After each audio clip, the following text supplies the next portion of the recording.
عليكم ورحمة الله وبركاته, dear students. I am Assistant Prof. Dr. Farah Abduljabbar. My lecture for today is about prepositions, definitions, types, and uses. Hopefully that you will get benefit of this important subject.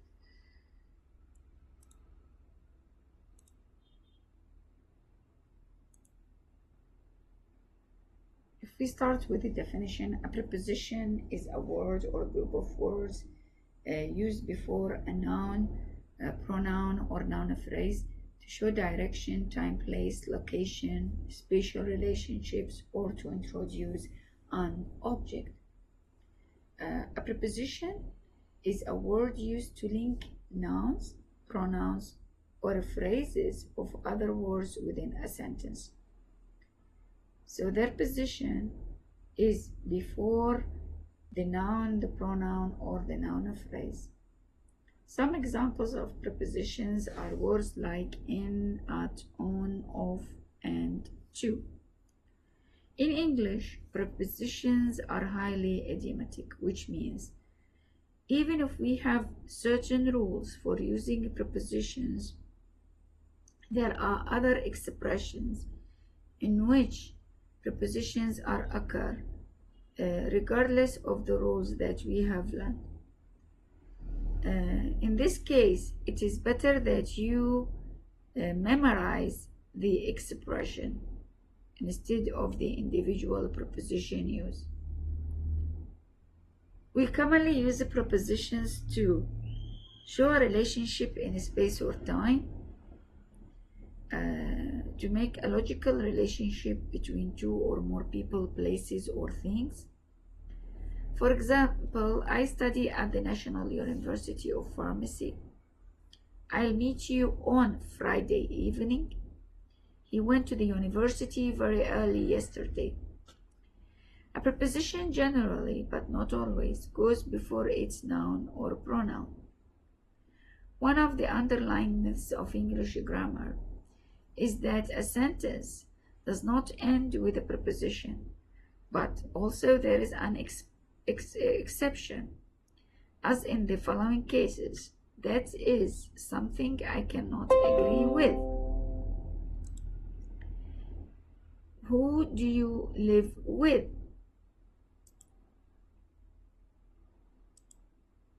Prepositions of time.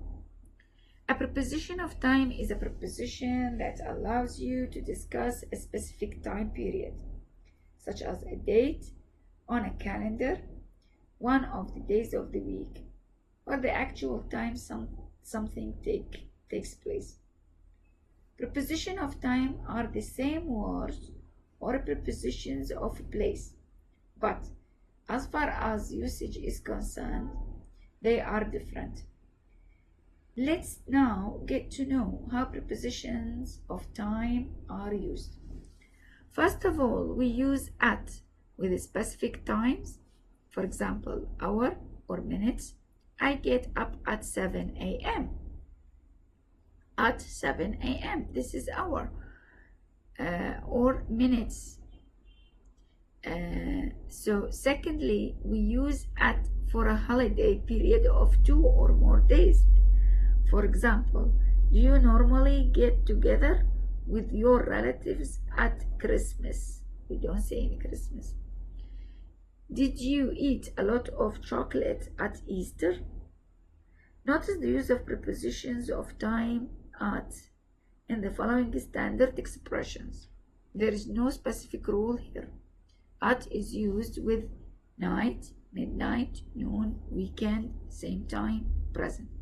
We say at night, at midnight, at noon, at the weekend, at the same time, at present. We use at with the time of the day. Also at with noon, night, and midnight. For example, I go to work at 8. He eats lunch at noon. She often goes for a walk at night. They go to bed at midnight. Use on with days. Days of the week, we use on and not at. I work on Saturday. He does laundry on Wednesday. We use on for specific days, days of the week and dates. Now we finished learning how to use at. Now let's move to learn how to use on. On, we said, used with the days of the week and dates. For example, my friend got married on a Friday the 30th. I was with my friends on New Year's Eve. We use in for specific months, years, seasons, decades, centuries, and lengths of time. Now we have in. My birthday is in January. Months, we use in. Days, we use on. Months, in, days, on. Years, we use in. Seasons, we use in. Decades, we use in. Centuries, we use in. Lengths of time, we use in. Let's see the examples given here. My birthday is in January. I didn't mention the date, just the month. My grandmother was born in 1927. We need to have this report ready in 15 minutes. In 15 minutes. Notice the use of the prepositions of time in and on in these common expressions. In the morning, in the afternoon, in the evening, but on a Tuesday morning, on Saturday mornings, on Sunday afternoon, on Monday's evening. See the difference? We use in the morning, in the afternoon, in the evening. But if these expressions are preceded by days of the week, we use on. On Tuesday morning, on Saturday mornings, on Sunday afternoon, on Monday evening. Pay attention when we say last, next, every. This, we do not use at, in, on. I went to Kiev last June, not in last June. He's coming back next Tuesday, not on next Tuesday. I go home every Easter, not at every Easter. We'll call you this evening, not in this evening.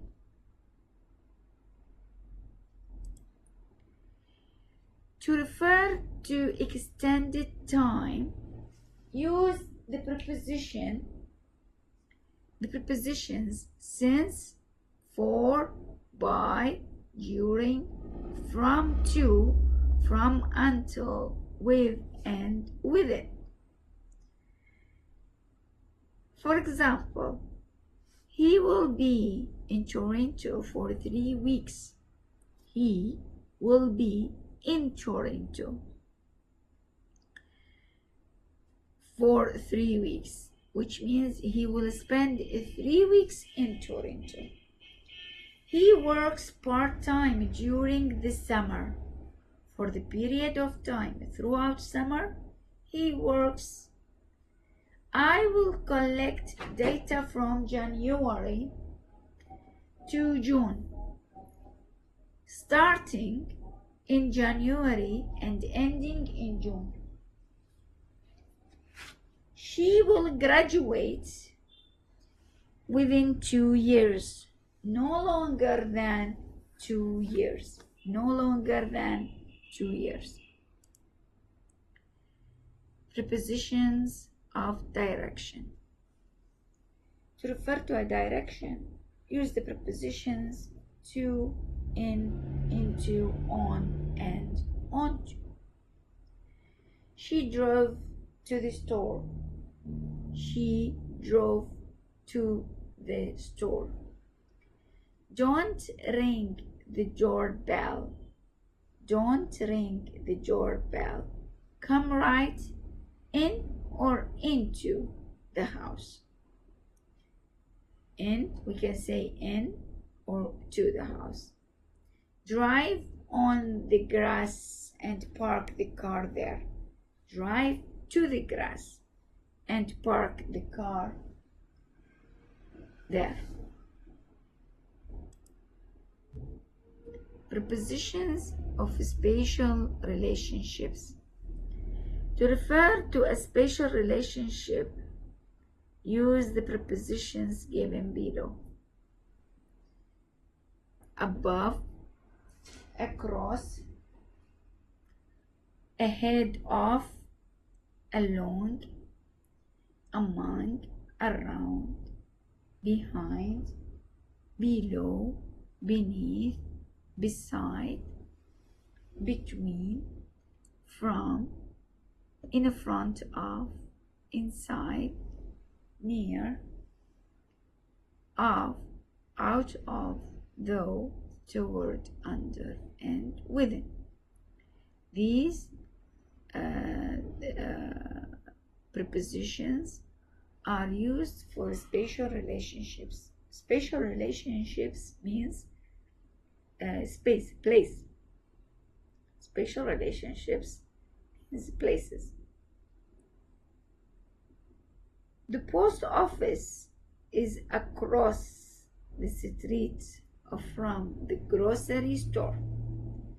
If you want to show directions, you use these prepositions in order to show spatial relationships. We will stop at many attractions along the way. We will stop at many attractions along the way. The kids are hiding behind the tree. The kids are hiding behind the tree. His shirt is off. His shirt is off. Walk towards the garage and then turn left. Walk towards the garage and then turn left. Place a check mark within the box. Place a check mark within the box. Prepositions following verbs and adjectives. We said prepositions come before nouns, pronouns, and noun phrases. Now we have a case: prepositions following verbs and adjectives. What are these prepositions? Some prepositions, some verbs and adjectives are followed by certain prepositions. Sometimes verbs and adjectives can be followed by different preposition, giving the phrase different meaning. And when we have a verb without a preposition, its meaning is different from the one with a preposition. To find which prepositions follow the verb or an adjective, look up the verb or adjective in an online dictionary, such as Merriam-Webster, or use a corpus, or even use any dictionary that you have. Memorizing these phrases instead of just the preposition alone is most helpful. Let's see examples of these prepositions following verbs and adjectives and changing their meanings. Following verbs and adjectives and changing their meanings. Some common verbs with preposition combination. For example, we have preposition about, worry about, complain about, read about. He worries about the future. Worries about is considered as one word, not two words. Worries about, complained about, read about, at, arrive at, the jury smiled at, looked at him. She looked at him. She looked at him.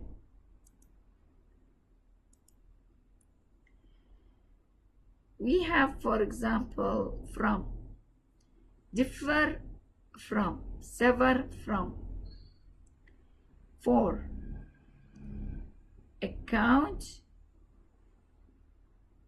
for, allow for, research or search for. Be sure to account for any discrepancies. I returned the transcripts to the interviewees to allow for revisions to be made. They are searching for the missing dog. In, used with, occur, results, succeed. For example, the same problem occurred in 3 out of 4 cases. My recruitment strategies resulted in finding 10 participants. She will succeed in completing her degree. Of, approve of, consist of, smell of. I approve of the idea. Of the idea. The recipe consists of 3 basic ingredients. The basement smells of mildew.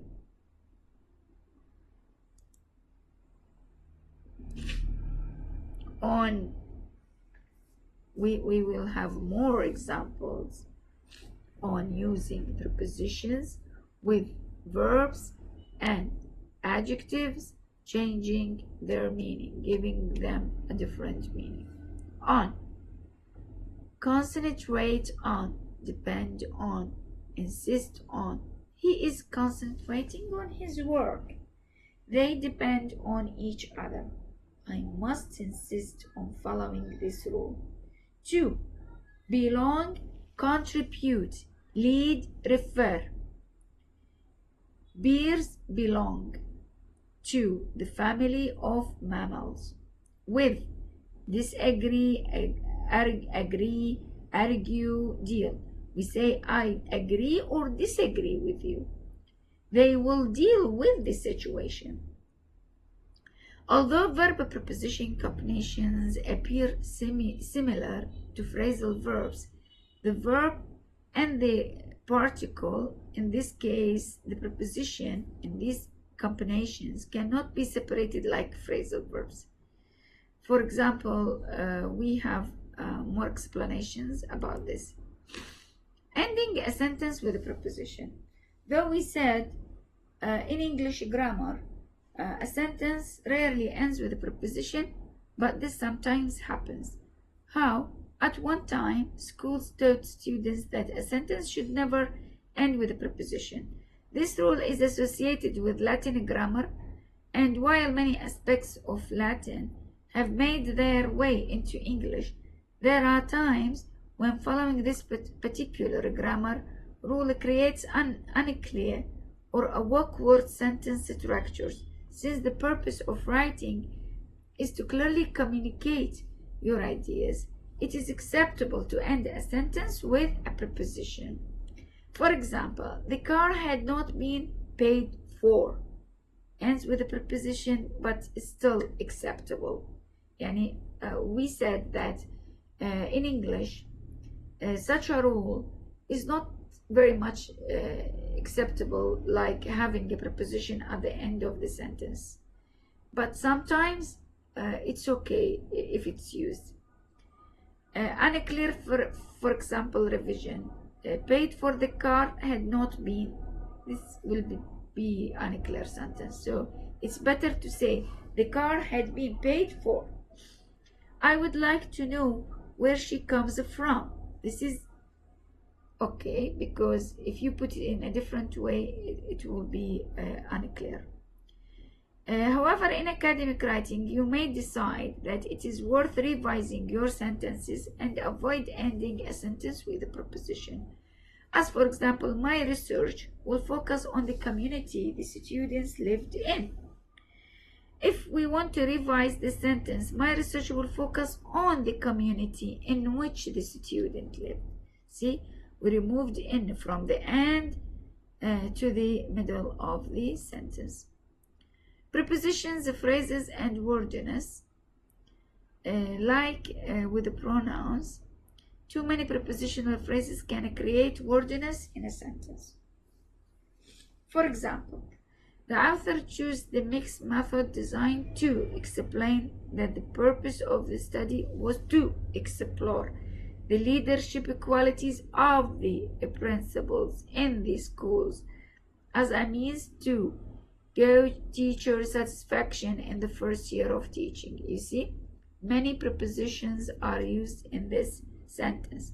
This type of sentence could be shortened and condensed to minimize the prepositional phrases and bring clarity to the writer's intention.